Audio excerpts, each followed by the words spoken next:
Selamat pagi, siang, sore, atau malam. Prof. Heri selaku dosen mengampu mata kuliah Kesehatan, Keselamatan Kerja, dan Lingkungan. Saya Elin Onggaria dengan nomor mahasiswa 23 0629 4543 dari Program Studi Program Profesi Insinyur Fakultas Teknik Universitas Indonesia batch 11 angkatan 2023. Hari ini akan mempresentasikan Safety Case Analysis Space Shuttle Columbia Tragedy. Presentasi ini terbagi menjadi 4 bagian, yaitu latar belakang, studi kasus, analisa, serta kesimpulan. Latar belakangnya sebelum dijelaskan lebih lanjut, mari kita simak video berikut. We begin 13 years ago this week. On February 1st, 2003, Space Shuttle Columbia was returning home from its 28th mission when disaster struck. The shuttle broke apart over Texas and Louisiana as it re-entered Earth's atmosphere. All 7 crew members on board were killed. Bob Orr's reporting led the evening news that night. Shuttle Columbia, with 7 astronauts aboard, was streaking across the blue Texas skies just 16 minutes from home when it blew apart. In a horrifying echo of the Challenger catastrophe 17 years earlier, flaming debris fell to Earth along a 300-mile-long trail of destruction from Fort Worth to western Louisiana. Sadly, I think from the video that's available, it does not appear that there were any survivors. Officials say Columbia suffered a catastrophic structural breakup that may have begun 7 minutes before the spacecraft disintegrated. Untuk latar belakangnya, Space Shuttle Columbia diluncurkan dari Kennedy Space Center pada 16 Januari 2003, di mana sepotong busa insulasi atau insulation foam yang melapisi tangki bahan bakar pecah saat lepas landas dan menabrak dan merusak plat keramik sayap kiri pesawat. Dan tragedi ini sendiri terjadi pada 1 Februari 2003, di mana pada saat pesawat ini kembali 16 menit sebelum mendarat, pesawat ini meledak karena terjadinya kegagalan struktural yang menyebabkan 7 anggota kru kapal tewas. Sehingga dampak dari tabrakan insulation foam ini menyebabkan kerusakan pada plat keramik dapat tidak puing pasca terjadinya benturan pada gambar di atas. Untuk kronologi kejadiannya, 16 Januari pesawat ulang-alik Columbia diluncurkan dari Kennedy Space Center di Florida. Lalu insulation foam menabrak sayap kiri pesawat pada saat peluncuran dan misi terus berlanjut hingga 31 Januari 2003 dan pada saat 1 Februari 2003 di mana saat pesawat ini mau kembali terjadi tekanan ekstrim dan juga suhu yang tinggi yang menyebabkan pesawat mengalami kegagalan struktural dan hancur. Untuk studi kasusnya akan dibahas dengan menggunakan role of safeguard yang akan dibahas containment and control-nya, yaitu hazardnya yang menyebabkan deviation, dan juga preventive safeguard-nya yang menyebabkan loss of event, serta mitigative safeguard-nya terkait impact atau dampaknya. Yang dimana untuk hazardnya terjadi karena benturan insulation foam yang menyebabkan kegagalan pada sistem perlindungan internal, lalu kegagalan sistem perlindungan thermal yang dimana udara super panas masuk ke dalam sayap sebelah kiri. Lalu terjadinya kegagalan komunikasi antara insinyur dan lapangan dan juga kru pesawat. Kemudian pengambilan keputusan yang kurang baik, yang dimana tidak ada tindakan untuk mitigasi risiko dan mempengaruhi jalannya misi dan respon terhadap bahaya. Serta kurangnya perencanaan kontingensi bahaya yang menyebabkan kru tidak memiliki opsi lain jika terjadinya bencana. Kemudian prosedur inspeksi yang kurang memadai, yang dimana prosedur inspeksi kurang efektif untuk menilai potensi kerusakan pada pelindung thermal.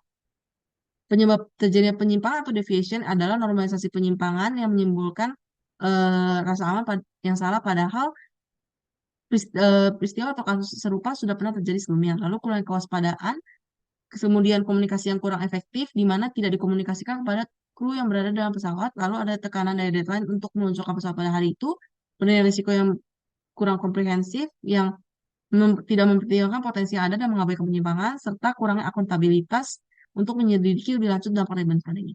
Untuk preventif safeguard-nya, yang pertama untuk meningkatkan protokol kesehatan mulai dari tahap misi hingga masuk kembali ke bumi. Kemudian meningkatkan penilaian risiko, termasuk analisis skenario terburuk, mencakup identifikasi potensi bahaya dan juga konsekuensinya.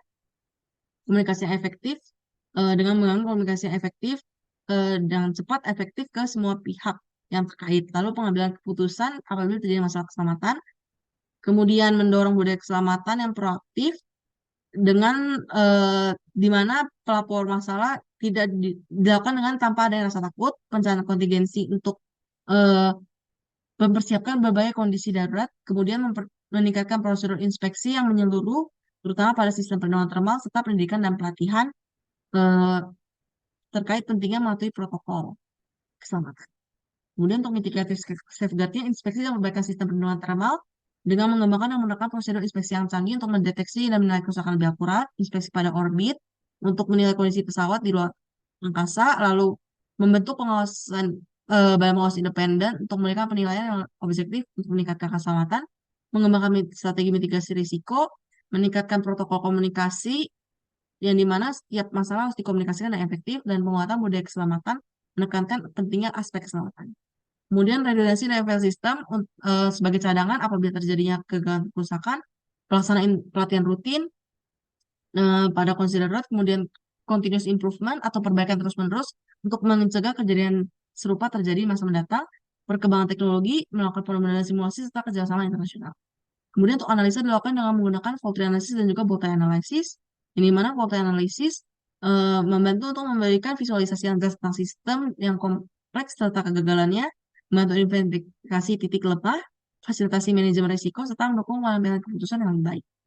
Untuk voltage analysisnya dimulai dari top eventnya, yaitu disintegrasi Space Shuttle Columbia yang terbagi menjadi terjadinya kebocoran dan pada perlindungan thermal, dan juga faktor penyebab kegagalan struktural saat kembali bumi. Terjadinya kebocoran pada perlindungan thermal terjadi karena benturan insulation foam dengan faktor material insulation foam disertai bahan bakar dan juga kondisi lingkungan alam. Kerusakan sistem perlindungan thermal terjadi dengan faktor ukuran dan kecepatan lepasnya insulation foam, desain sistem perlindungan thermal, serta gaya aerodinamis. Untuk kegagalan struktur pesawat ulang-aliknya terjadi karena adanya faktor tekanan aerodinamis dan juga respons sistem perlindungan thermal terhadap tekanan. Lalu komunikasi yang kurang efektif jadi karena adanya protokol komunikasi, arus informasi yang belum memadai, serta penilaian tingkat kerusakan dengan citra satelit. Kemudian untuk pengambilan keputusan yang masih belum tepat terjadi karena faktor penilaian risiko, adanya hierarki dalam pengambilan keputusan, serta masih adanya toleransi terhadap ini. Kemudian untuk voltage analysis merupakan teknik yang berbentuk dasi kupu-kupu yang membantu untuk memvisualisasikan peristiwa atau risiko yang dihadapi, dengan bagian sisi kiri menggambarkan manajemen risiko yang proaktif dan sisi kanan manajemen risiko yang bersifat protektif. Nah, untuk voltage analysis bisa dilihat hazardnya adalah tragedi meledaknya Space Shuttle Columbia meledakkan 7 astronot dengan penyebabnya adalah tabrakan insulation foam saat hari peluncuran, inspeksi asesmen dan penerbangan yang tidak memadai, faktor organisasi dan budaya NASA. Masing-masing dari penyebab ini terdapat faktornya. Contohnya, untuk tabrakan insulation foam, faktornya adalah cacat desain, mengabaikan insiden sebelumnya, keterbatasan infeksi, kemudian toleransi terhadap risiko. Untuk inspeksi dan asesmen dalam penerbangan yang belum memadai terjadi karena gangguan komunikasi, keterbatasan alat teknik, rasa puas diri, serta struktur organisasi yang menghambat pengambilan keputusan.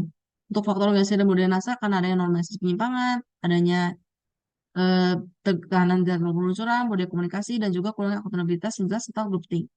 Untuk konsekuensi yang terjadi adalah kerusakan pada sistem proteksi thermal, kerusakan struktural saat kembali bumi, serta meledaknya pesawat ulang-alik, kemudian menewaskan 7 awak kapal di dalamnya dengan berbagai faktor seperti dampak insulation foam, lokasi tingkat keparahan tabrakan, material, terbatasan perbaikan orbit, asesmen belum memadai, adanya gaya panas, kemudian kerusakan pada sayap kiri, integritas material, beban aerodinamis, gagal menganalisa severity, gagal struktural, dan lain-lain.